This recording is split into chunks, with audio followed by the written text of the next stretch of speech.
북한에 억류된 한국계 캐나다인인 임현수 목사에 대해 북한 당국이 얼마 전 종신노동형을 선고했죠. 국제사회가 예민하게 반응하고 있는데요. 이번 사태를 통해 북한 내 인권 활동의 현 주소를 짚어봅니다. 김정봉 국정원 전 실장 나와주셨습니다. 시장님 어서 오십시오. 안녕하세요. 북한 당국이 이례적으로 우리가 처벌을 했는데 이것 때문에 했다라고 해서 영상을 공개했지 않습니까? 네. 매우 이례적인 건데 저희가 준비한 영상을 좀 보시고 이야기를 좀 나눠보겠습니다. 네.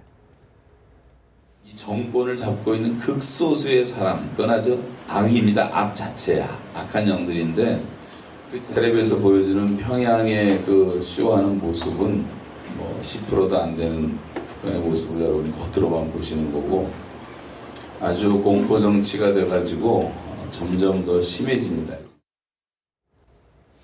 지금 얘기 들어보면 뭐 공포 정치다. 북한 내의 상황을 그냥 그 신도들을 대상으로 네. 설교를 하는 장면으로 좀 보여지는데 이런 정도로 북한에서 예민하게 받아들이는 이유가 뭘까요? 네, 북한에서 가장 예민하게 받아들이는 것이 김정은 개인에 대한 그 비난입니다.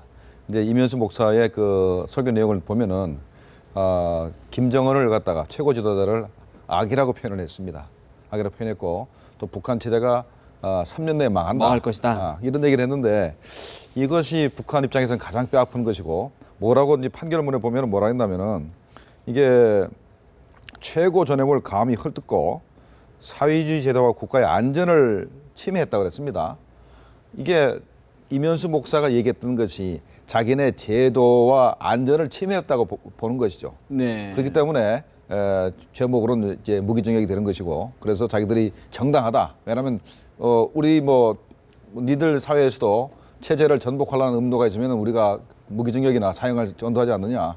우리가 하는 행위가 정당하다. 이렇게 해서 이제 보여준 것이죠. 그런 걸 이제 강변하기 위해서 네. 그런 거다. 네. 근데 사실 우리 국민들이 볼 때는 이런 정도의 이야기를 가지고 처벌을 저렇게 할 수 있느냐. 또 어떻게 보면은 임현수 목사를 북한으로 들어오게 한 뒤에 이게 그 체포를 해서 저런 형을 내린 거 아니겠습니까? 그럼 어떻게 보면 유인했다. 네. 그래서 고의성이 있어 보이는데 이걸 어떻게 봐야 될까요? 저 사람이 그 북한에서 임현수 목사가 북한에서 이제 구호 활동을 많이 했지 않습니까? 네. 계속 했기 때문에 특별히 유인했다기보다는 다시 들어오는 기회를 봐가지고 요번에 딱 올가미를 씌워서 이제 그 과거에 그 발언 내용을 문제 삼아서 이제 체포를 한 것 같은데 예. 그 과정을 보면은 그 2013년도 10월달에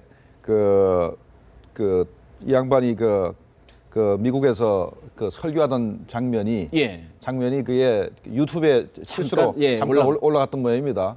근데 그거를 북한이 그 임현수 목사 지난 수십 년 동안에 북한을 왔다 갔다 했기 때문에 북한이 면밀히 체크를 했을 거고 그다음에 아마 모르겠어도 그 캐나다의 큰빛 교회의 그 홈페이지 보면은 그 목사님이 말씀하신 그런 설교 영상들이 동영상들이 다 있을 겁니다. 북한이 그걸 전부 다 다운을 받아서 가지고 있다가 요번에 아주 그냥 그 제대로 임현수 목사를 이제 이렇게 얽어매기 위해서 이렇게 했을 가능성이 있죠. 네. 그렇다 그러면 지금 우리 국민인 선교사 김정욱 선교사, 김국기 선교사도 지금 비슷한 유형으로 지금 재판을 받거나 지금 선도가 됐는데 어떻게 같은 유형으로 봐야 될까요? 어떻게 봐야 됩니까? 전혀 좀 다릅니다. 그러니까 임현수 목사님은 그 지난 20년 동안 배교회 북한에서 이제 그 구호 활동을 했기 때문에 수시로 왔다 갔다 했던 사람들이니까 들어온 기회에 체포를 한 거고 우리 김정욱 목사 같은 경우는 완전히 속아서 완전히 유인 공작에 넘어가서 이제 그 당한 케이스인데 김정욱 목사 선교사가 그 평양에 있는 지하 그 지하 교회에 성경책을 전달하고 자금을 전달하기 위해서 그냥 들어갔다가 체포되는데 그런 그 지하 교회가 있다는 얘기를 누군가가 이렇게 흘렸겠죠. 흘리고 들어오라 했을 겁니다. 그래서 들어가다가 이제 잡혔는데 그 양반이 그 하루 정도 그날 밤까지는 그 친위주로 해가지고 육교로 들어갈 때까지 잡지 않았다는 겁니다. 그래서 친위주에 들어가서 개간한 사람들한테 선교 팜플렛을 논아주고 하다가 잡히거든요. 그러니까 그런 활동까지 다 전부 다 알고 있었다는 얘기죠. 이렇게 해서 이제 김정욱 목사는 이렇게 체포하는 것이고 그 김국기 하고 최충길 씨는 이게 또 다릅니다. 또 다른 케이스인데 그거는 이제 그 최충길 씨는 북한 내에 좋은 골동품이 있으니까 넘어와라. 해서 골동포를 사러 들어갔다 잡히는 게 케이스고, 그다음에 이제 그 김국희 씨는 제가 볼 때는 단동 시내에서 선교 활동을 하는데 야간에 북한의 그 보위부 직원들이 급습을 해서 체포해가지고 차 트렁크 하나 싣고 이제 평양으로 들어간 거, 신의주로 넘어간 거 아닌가 이 생각이 됩니다. 경우가 다르죠, 그러니까. 그렇다고 그러면 지금 사례를 볼 때 가장 이제 문제가 되는 게 아무래도 이면수 목사의 사례가 될 것 같아요.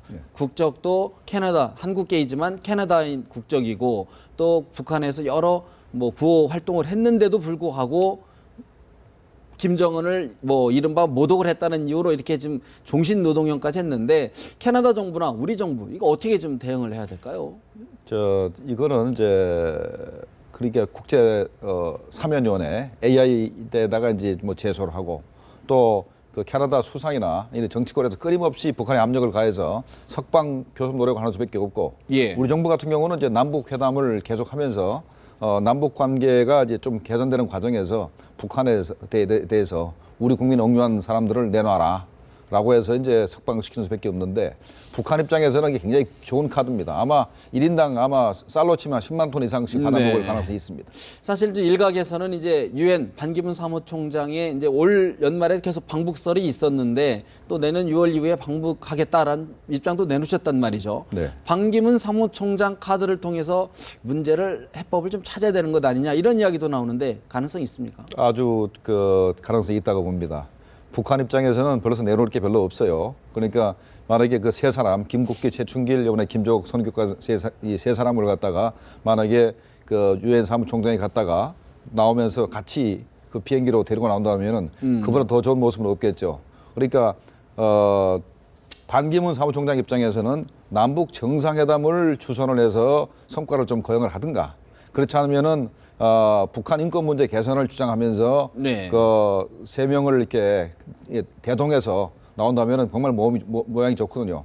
반면에 북한 입장에서는 우리가 이렇게 인도적인, 너희들이 분명히 이런 죄를 짓는 그 범죄자들을 갖다가 우리가 인도적으로 이렇게 내보내 준다는 나름대로 이미지 개선, 인권 국가로서의 그 이미지 개선을 하면서 나름대로 앞으로 유엔 총회에서 북한에 대한 인권 결의안 같은 거 앞으로 하지 말고, 더군다나 안보리 제소를 해서 최고 지도자를 갖다가 ICC 같은 국제 형사 재판소에다가 보내는 그런 일은 앞으로 하지 말라고 반기문 총장한테 이렇게 계속해서 이제 그 압력을 가하겠죠. 그런 측면에서 지금 우리 국내 정치권에서 북한 인권법 제정 논란이 좀 뜨겁지 않습니까? 뭐 여권에서 좀 하자, 야당에서 못한다 이러고 있는데 이번 이면수 목사의 사례가 북한 인권법 제정이 어떤 뭐 영향을 미칠까요? 어떻게 보십니까? 글쎄요, 우리 인권법 문제는 우리 국내 정치 문제이기 때문에 이면수 목사 그 한 사람 사건이 인권법 자체에 이렇게 영향을 미칠 거로 보지는 않는데, 그 어떤 경우를 하더라도 그 인권법은 빨리 통과돼서 앞으로 북한 인권 개선에 뭐 큰 도움을 줘야 되는데, 지금 창피한 것이 다른 나라가 말이죠. 제3국들이 북한 인권법을 제정을 해서 전부 다 그 미국도 마찬가지고 호주도 마찬가지고 인권법이 전부 다 제정이 된 상태입니다. 창피하게 우리나라가, 당사자인 우리나라가 인권법 제정하지 못하고 있는 것은 정말 부끄러운 일이라고 하겠습니다. 다음 주제로 이야기를 좀 넘어가 보겠습니다. 얼마 전에 김정은 모란봉악단이 중국 베이징에서 갔다가 철수를 하면서 아주 화제가 됐었는데, 그것을 무마시키기 위해서 장관급 사절을 파견했다라는 일본 보도가 있었어요. 신빙성 어떻게 보십니까? 저는 이제 신빙성이 있다고 봅니다. 원래 모란봉악단을 중국에 보낸 것은 김정은이가 중국이 북한에 대해서 지금까지 섭섭해했던 그 마음을 달래고 내년 어두쯤에서 김정은이가 중국에 갈 수 있는 그 여건을 마련하기 위해서 오히려 그 쌍방관계 개선을 위해서 보냈는데, 반대로 갑자기 그 일방적으로 철수시키는 바람에 북중 관계 악화연이 되어버렸습니다. 그러면 이거는 분명히 봉합을 시켜야 되거든요. 봉합시켜야 되기 때문에 이번 신문 보도 내용은 신빙성이 있다 보고, 장관급이라 하면은 아마 모르긴 해도 제가 이제 추측컨대 김기남 그 당 비서가 가지 않았나 생각이 드는데, 지난번 유인산 중국 공산당 그 정치국 상무위원이 왔을 때 그때 카운터파트가 김기남이었습니다. 왜냐하면 유인산도 이제 선전 업무를 했던 사람이고 김기남도 했기 때문에 만약에 갔다면은, 더군다나 이번에 이제 모란봉악단 이것도 다 선전 문제입니다. 그러니까 지난번에 최희 선전소동부 제1부부장이 갔었잖아요. 거기 상관인 김기남이 가지 않았나 이렇게 생각이 됩니다. 갔으면 어떤 이야기를 좀 했을까요? 가서는 분명히 사과를 해야 되기 때문에 그 우리가 경제 핵 병정 노선을 가지고 있는데 네. 우리 입장에서는 뭐 미국이 우리에 대해서 압살 책동을 가지고 있기 때문에 핵무기는 우리는 보유할 수밖에 없는 입장이다 이런 얘기를 하면서 그래도 우리가 그 모란봉악단을 갖다가 그 갑자기 철수인 건 우리 잘못이다. 미안하다. 그 사과를 하겠죠. 그리고 다시 보낼 테니까 좀 받아달라.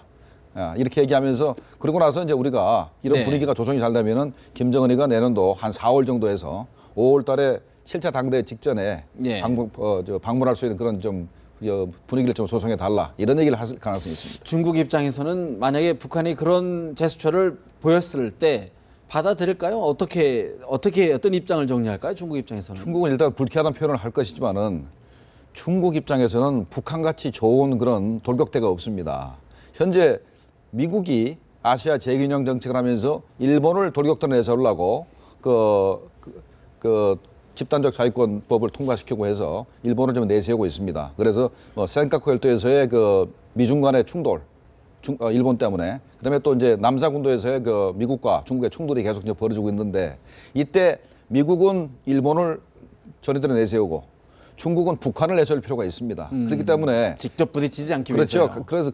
그래서 중국 입장에서는 아주 기분 나쁘고 골치 아픈 그 북한이지만 그래도 내세울 만한 사람이 북한밖에 없으니까 북한에 대해서 굉장히 그 다독이면서 나름대로 지원도 하고 또 김정은이 방중도 받아줄 가능성이 있습니다. 그런 측면에서 그러면 내년 5월 당대회를 이전에 김정은이 방중할 가능성이 높다 이렇게 보십니까? 그건 김정은 입장에서는 반드시 가고 싶겠죠. 그런데 시진핑 입장에서 현재 조건이 몇 가지 있습니다. 자, 남북 관계 개선하라. 핵실험하지 말라. 그래서 지난번에 유인산이 그 10월 10일 날 왔다 간 다음에 북한이 두 가지 조건을 약속을 한 것 같아요.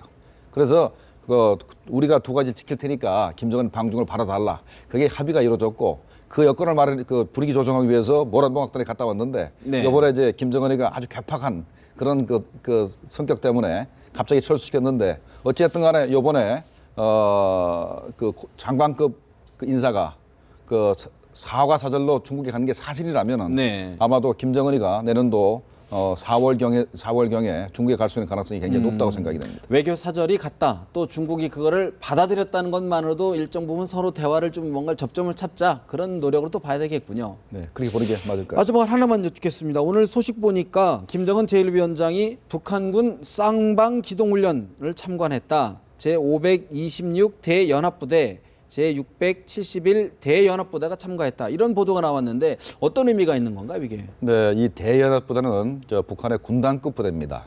우리하고 달라서 이 군단에는 5개 보병사단, 그다음에 1개 전차사단, 그다음에 자주포 여단, 그다음에 방사포 여단, 그다음에 뭐 미사일 대대, 어마어마한 규모군요. 그다음에 뭐 화학 대대, 네. 고사포 연대, 헬기 대대까지 다 있습니다. 그래서 엄청난 부대인데 아마 최전방에 4군단, 2군단, 5군단, 1군단 이쪽에서는 아마 아닌 것 같고 그게 일제대거든요. 최전방 네. 일제대고 아마 2제대 아니면 3제대 정도에서 약간 후방에는 군단급 부대가 전차 훈련을 기동 훈련을 했는데 아마 우리가 지금까지 뭐라 그랬냐면 북한이 돈도 없고 기름도 없고 그다음에 부품도 부족해서 못 움직일 것이다. 대규모 군단급 부대 훈련을 못 한다 얘기를 했는데 이제 하는 것을 보여주면서 하는 거 보여준 건데 이것은 말이죠. 금년도가 북한이 원래 통일 대전에 해라고 큰소리 쳤지 않습니까? 금년도에 통일하겠다 그랬는데 통일은 고사하고 지난 8월 달에 그 목함 지뢰 사건 때문에 유감 표명하고 사과를 했단 말이에요. 체면이 말이 아니죠. 그 나름대로 전쟁을 할 수 있는 능력을 과시하면서 우리가 필요하다면은 핵무기도 좀 쓰고 네. 화학무기도 쓰고 해서 우리가 일주일 내에 부산까지 갈 수 있다. 이런 능력을 과시하려고 이렇게 김정은이 직접 참관을 한 것 같습니다. 대내외 선전용이다 이런 말씀이시군요.